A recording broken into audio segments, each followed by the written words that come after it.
जब भी बदलाव आता है वो बिहार में तूफान शुरू होता है। यहां से तूफान बाकी प्रदेशों में जाता है। ये बिहार जो है देश की राजनीति का नर्व सेंटर है, यहां से ही शुरुआत होती है। आज देश में विचारधारा की लड़ाई है। एक तरफ नफरत,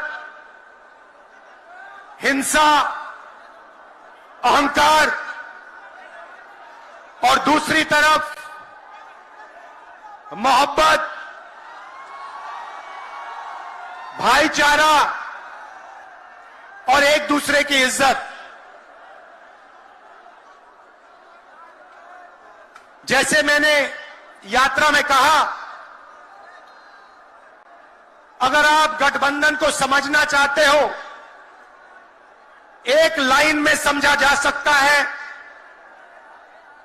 नफरत के बाजार में मोहब्बत की दुकान खोलते हैं हम।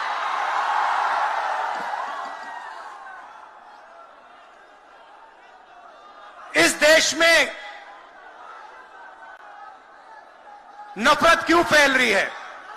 यह नफरत का देश नहीं है, आप सब जानते हो। आपके दिल में, हिंदुस्तान के नागरिकों के दिल में नफरत नहीं है, मोहब्बत है, प्यार है, एक दूसरे का आदर है। तो सवाल उठता है कि इस देश में नफरत क्यों फैल रही है? भाई और बहनों, नफरत का सबसे बड़ा कारण देश में अन्याय है। अन्याय, युवाओं के खिलाफ अन्याय, आप सबके खिलाफ अन्याय, किसानों के खिलाफ अन्याय, सामाजिक अन्याय, आर्थिक अन्याय। प्रधानमंत्री जी 2-3 बड़े अरबपतियों के लिए काम करते हैं, 2-3 लोगों के लिए काम करते हैं। उनका 16 लाख करोड़ रुपया प्रधानमंत्री ने पिछले 10 सालों में माफ किया है। मैं आपसे पूछना चाहता हूं, उन्होंने हिंदुस्तान के किसान का कितना कर्जा माफ किया? हिंदुस्तान के मजदूरों का कितना कर्जा माफ किया? इसीलिए देश में नफरत फैल रही है। 40 साल से सबसे ज्यादा बेरोजगारी आज हिंदुस्तान में है। क्यों? क्योंकि बीजेपी ने छोटे व्यापारियों को, किसानों को, स्मॉल और मीडियम वाले बिजनेसेस को नष्ट कर दिया है। एक तरफ नोटबंदी की, दूसरी तरफ जीएसटी लागू की। नतीजा यह हुआ, जो लोग इस देश को रोजगार देते हैं, छोटे बिजनेस वाले, स्मॉल और मीडियम बिजनेस वाले, उन सब का काम बंद हो गया। जहां भी देखो बड़े बड़े उद्योगपतियों की मोनोपोली बन रही है। एक उद्योगपति के हाथ में हिंदुस्तान के सारे पोर्ट, एयरपोर्ट, इंफ्रास्ट्रक्चर,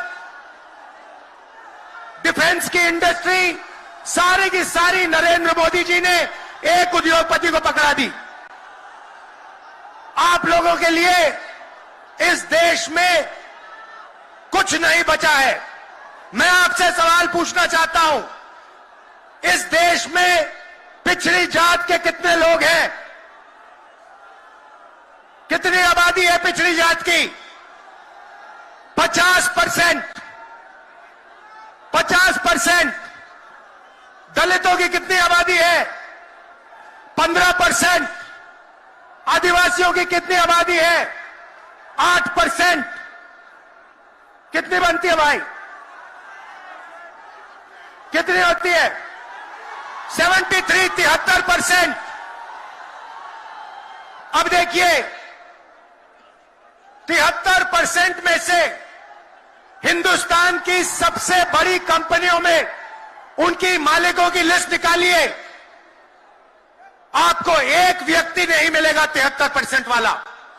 उसके बाद मीडिया के मालिकों की लिस्ट निकालिए, बड़े बड़े इनके जो पत्रकार हैं उनकी लिस्ट निकालिए, आपको 73% में से एक नहीं मिलने वाला है। उसके बाद प्राइवेट अस्पतालों के मालिकों की लिस्ट निकालिए, स्कूल और कॉलेज जो चलाते हैं, private school, private college, private university, उनकी लिस्ट निकालिए, उधर आपको 73% का कोई नहीं मिलेगा। उसके बाद जो हिंदुस्तान को 90 ब्यूरोक्रेट चलाते हैं आईएएस वाले, उनकी लिस्ट निकालिए, उधर आपको 3 पिछड़े वर्ग के लोग मिलेंगे, 3 दलित मिलेंगे और 1 आदिवासी मिलेगा।